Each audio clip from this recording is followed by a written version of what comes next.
Okay, अस्सलाम वालेकुम। अब जो हम लैब करने जा रहे हैं वो है 682 की लैब वन। अच्छा, अब 682 की लैब वन जो है वो ज़्यादातर ये जो हमारा काम है, ये सारा काम है हमारा टाइम सीरीज़ के डेटा के ऊपर। सही है।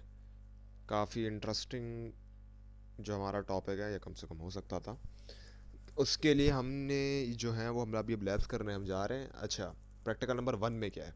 ज़्यादातर काम मैं आपको एक ओवरव्यू पहले से बता देता हूँ कि इन प्रैक्टिकल्स में है क्या। ज़्यादातर जो हमारे पास यहाँ पे काम है वो ईव्यूज़ पर हो रहा है, और एक्सेल पे चंद जगहों पे हो रहा है, और शायद खुदा न खास्ता मैनुअल काम भी है।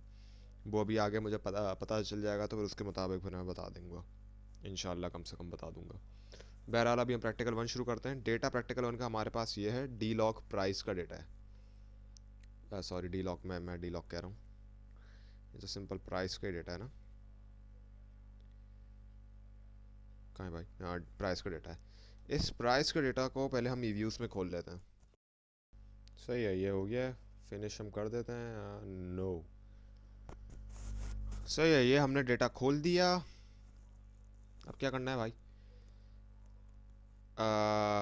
अच्छा, सवाल गिवन किया है। मैं सवाल आपको दिखा नहीं सकता, पर मैं आपको बता देता हूँ प्रैक्टिकल वन, और आई होप सो कि आपके पास सवाल होंगे भी अभी। प्लॉट करना है डेटा को और उस पर कॉमेंट करना है। सही है। पहला हम पार्ट ये कर देंगे, प्लॉट करो डेटा को और उस पर कॉमेंट कर दो।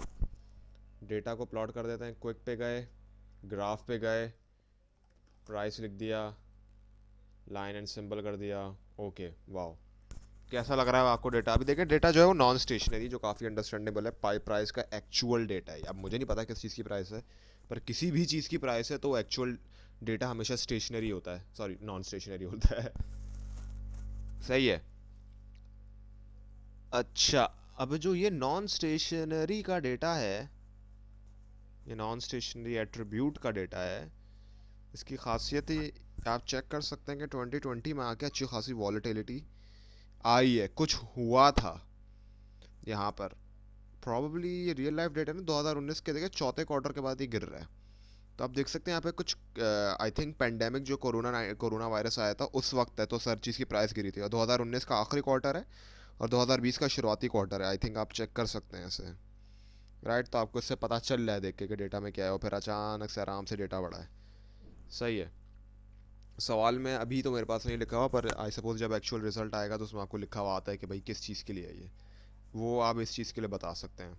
जब आपके पास एक्चुअल डेटा भी होगा सवाल के अंदर कि भाई डेटा लिया ही किस चीज़ से गया है, तो फिर आप और इन्फॉर्मेशन के साथ बता सकते हैं कि किस वजह से ये अप एंड डाउन आया था। लेकिन यहाँ पर हमें जो 2019 का 4 और 1 आ रहा है, ये मुझे पेंडेमिक की वजह से ही लग रहा है।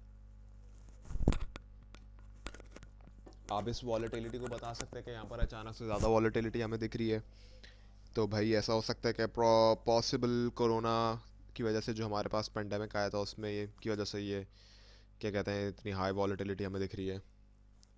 सही है। अब दूसरा क्या part? Calculate and plot the returns. Generate returns क्या होता है? D log. अच्छा, रिटर्न्स होता क्या है? अच्छा सवाल है। रिटर्न्स जो होता है वो आप डी लॉग भी कह सकते हैं और डी भी कह सकते हैं। हमने पर डी लॉग पर काम करा है। डी लॉग का जो काम है वो डी लॉग करता क्या है, डेटा को समवॉट सिमेट्रिकल बना देता है। छोटे छोटे कर्व्स को जो है वो स्मूथ आउट कर देता है, ताकि जो बड़े बड़ी जो हमारे पास कर्व्स है ना, या जो वॉलेटिलिटी है, ऊपर नीचे ग्राफ की लाइनें जा रही हैं बेसिक ज़बान में, वो हमें ज़्यादा आराम से दिख सके। और डी क्या करता है? डिफरेंस करता है। तो जब हम ब्लॉक भी ले रहे हैं और डिफरेंस भी कर रहे हैं, तो हमें जो है वो डेटा स्टेशनरी मिल रहा है परसेंटेज के यूनिट्स में। सही है। जैसे अभी नॉर्मल यूनिट्स में प्राइस का, अभी परसेंटेज के यूनिट्स में आ जाएगा। पी के नाम से कर ले। सही है। आ गया। ग्राफ पे जाएं, प्राइस पे कर दें। सॉरी, प्राइस क्यों करेंगे, पी कर दें। जो आप चेक कर सकते हैं कि 2019 से इंटरेस्टिंग, 2019 की बात नहीं है, 2004 और 1 पे मेन था, लेकिन यहाँ पे 4 और 1 पे मेन नहीं है। आई मीन गिरना तो 4 और 4 से लेकर 1 तक शुरू हुआ है, असल में वॉलेटिलिटी पर यहाँ पर दिख रही है। तो हम करीब थे, पर ज़्यादा वो नहीं होता है। और एक्चुअल जो वॉलेटिलिटी का हमें पता चलता है वो डेटा के स्टेशनरी होने का ही सही से पता चलता है। ये क्या हुआ? वाह, नहीं मैं पहली बार देख रहा हूँ क्लिक करने से ये एनिमेशन आ जाती है। वाह, आई थिंक ईव्यूज पे बल्कि ये जो है वो बड़ा भी हो जाता है। खैर छोड़े, मैं 2 सेकंड के लिए वो होता थोड़ा। बहरहाल इसमें भी होता है, इसमें भी होता है। अच्छा, खैर सही है। यहाँ पर हमें वॉलेटिलिटी दिख रही है, हम प्लॉट कर सकते हैं, कमेंट कर सकते हैं कि हमें वॉलेटिलिटी कहाँ दिख रही है ज़्यादा, और हमें आर्क इफेक्ट्स कहाँ पे दिख रहे हैं ज़्यादा, जो ये अचानक से आ रहा है। बहुत बड़ी पॉजिटिव आए पर पॉजिटिव कितने नहीं होते जितना नेगेटिव ही होता है। जैसे कि नेगेटिव हुआ, अच्छा I don't remember the specific term that it's called, but एक सिचुएशन होती है जिसमें मैं एक सेकंड सर्च कर लेता हूँ। हाँ, इसे हम कहते हैं लेवरेज इफेक्ट। मैं आपको एक लेवरेज इफेक्ट की भी खासियत दिखाता हूँ। यहाँ पे आप इसको थोड़ा बड़ा कर देते हैं। अब आप एक चीज़ गौर करिएगा, ये देख रहे हैं पॉजिटिव जा रहा है, राइट। अब ये पॉजिटिव के बाद हमारे पास फौरन यहाँ पे आया, गिरा, फिर बढ़ा, फिर हल्के हल्के हल्के करके गिर कर नॉर्मल आया, अब फिर वो एक अपनी एक तरफ से हो गया। आई वुड आर्ग्यू कि यहाँ से लेकर यहाँ तक का जो एरिया है वो एक लेवरेज इफेक्ट के अंदर आ रहा है। सही है, सही है। अब आप ये देखें कि ये कहाँ तक जा रहा है। 0.8 से भी ऊपर है, हम इसे सपोज कर लेते हैं 0.95 सपोज कर लेते हैं, सही है।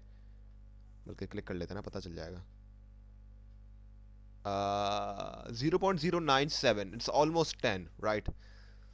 सही है। अब 0.097 से कहाँ पे जाकर गिरी है, मतलब वैल्यूज तो ये है लेकिन हम इसको सपोज कर लेते हैं क्योंकि इतना हम इग्नोर कर सकते हैं। 0.04, 0.097 से हटकर 0.04 पे आ गया, मतलब 0.57 की कमी, आधे से भी ज़्यादा कमी है। सही है, मतलब एक इफेक्ट फिर उसके बाद इफेक्ट फिर उसके बाद इफेक्ट फिर उसके बाद इफेक्ट। सही है, सही है। और अब ये देखें कि माइनस, अच्छा अब ये देखें ये एक पीक थी पॉजिटिव की, अभी मैं आपको एक चीज़ दिखा रहा हूँ, आपने नोटिस करी है। अब ये है नेगेटिव की पीक, ये नेगेटिव की पीक है -0.068। इसके बाद की जो वैल्यू आई है वो -0.053 आई है।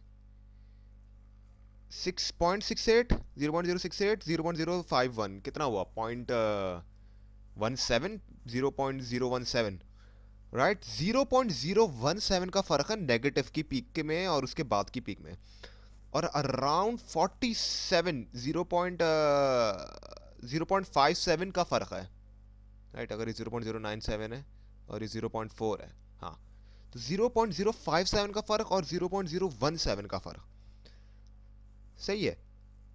अब ये देखें कि पॉजिटिव पीक के बाद हमने जब बाकी के जो इफेक्ट्स आए थे वो कितनी जल्दी डिमिनिश हो गए, पॉजिटिव जो इफेक्ट थे ना वो कितने जल्दी डिमिनिश हो गए, जबकि जो नेगेटिव फीडबैक था हमारे पास जो पीक आया था वो इतनी जल्दी डिमिनिश नहीं हुए, वो रहे, अच्छा खास टाइम तक रहे। ये देख रहे हैं 4 5 6 पीक्स आ रही है, और जबकि ये देखे ये आया, फिर ये 1 2 आई थोड़ी सी, फिर जो नॉर्मल वो था ए थोड़ा कम हुआ, फिर थोड़ा कम हुआ, फिर थोड़ा कम हुआ। सही है, ये तो बिल्कुल ये आई, फिर 3 4 पीक्स एक साथ बड़ी बड़ी आते रही, जैसा अभी चेक कर सकते हैं यहाँ पे। ये कहलाता है लेवरेज इफेक्ट। मतलब ये बेसिक ज़बान में अगर मैं आपको समझाऊं कि जब कुछ अच्छा होता है ना मार्केट के अंदर, तो उसके जो आफ्टर इफेक्ट होते हैं ना, जैसे आज हमारी जैसे आज क्या कहते हैं वैल्यू बढ़ी, सही है, वो अचानक से वैल्यू क्या कहते हैं बढ़ी, करेंसी की, समझे ये स्टॉक एक्सचेंज का डेटा है। सही है, पाकिस्तान के स्टॉक एक्सचेंज का। मैं ज़्यादा इकोनॉमिक्स में नहीं जा रहा क्योंकि मेरा इकोनॉमिक्स का बैकग्राउंड नहीं है, पर मैं अंडरस्टैंडिंग समझाने की कोशिश कर रहा हूँ। समझे, पाकिस्तानी स्टॉक एक्सचेंज का डेटा है, ये पीक आई इस दिन के अंदर। सही है। अब इस पीक के बाद जो है दूसरे दिन जो है वो थोड़ी सी गिरी, थोड़ी सी गिरी, फिर लेवरेज इफेक्ट के बाद इसमें लेवरेज इफेक्ट ये आ रहा है कि पर रही, ऐसा नहीं है कि वो आम आम दिनों की तरफ आ गए। जैसे ये आम दिनों की अगर हम कह लें ये पीक्स चल रही हैं, ये जब भी आम दिनों से ऊपर ही पीक थी, क्योंकि इससे पहले जो 1 2 दिन पहले आई थी वो इतनी बड़ी पीक थी। तो रही क्या कहते हैं स्टॉक एक्सचेंज की वैल्यू जो है वो बराबर बराबर वाले दोनों में भी रही आम दिनों से ज़्यादा, लेकिन उससे कम रही जो हाई पीक आई थी। जबकि जो नेगेटिव पीक हमारे पास आई थी, समझो स्टॉक एक्सचेंज में हमारे पास साथ कुछ बुरा हुआ, तो उसके जो इफेक्ट है ना वो मार्केट में ज़्यादा देर रहा।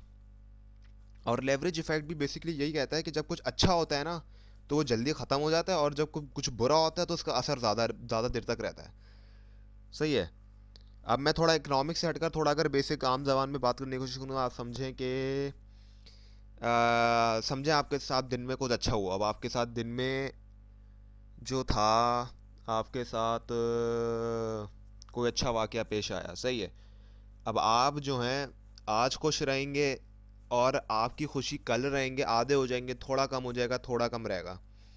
सही है। मतलब वो जिस दिन बस अचानक से वो खुशी जो है एक दिन पीक मारेगी, और फिर दूसरे तीसरे दिन ना फिर वो बहुत जल्दी से ना गिरेगी वो खुशी। जबकि अगर हम देखें तो अगर आपके साथ कुछ बुरा होता है, खुदा ना खास्ता, तो उसकी जो फिर जो बुरा इफेक्ट है ना आपके जहन पर, वो ज़्यादा अरसे रहता है।